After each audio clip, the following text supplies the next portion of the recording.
SSC batch ২০২৪ সাল। বিদ্যালয়ের শেষ ঘণ্টা বাজল। সারা বছর যে ছেলেমেয়েগুলো একসাথে হেসেছে, কেঁদেছে, দুষ্টুমি করেছে, তারা আজ একটু চুপচাপ।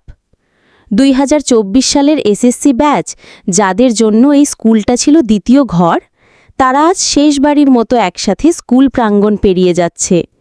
ডায়েরির পেছনের পাতায় সবাই মিলে লিখেছে, ভুলে যেও না, এই বন্ধনটাই আমাদের আসল পরিচয়। আর হ্যাঁ, সেই ফুচকা পার্টি।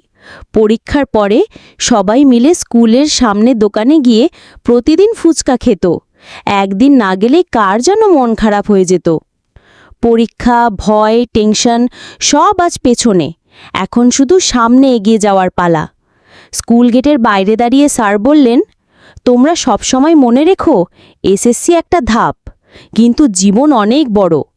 ভালো মানুষ হতে পারলে তবেই সত্যিকারের সফলতা পাবে।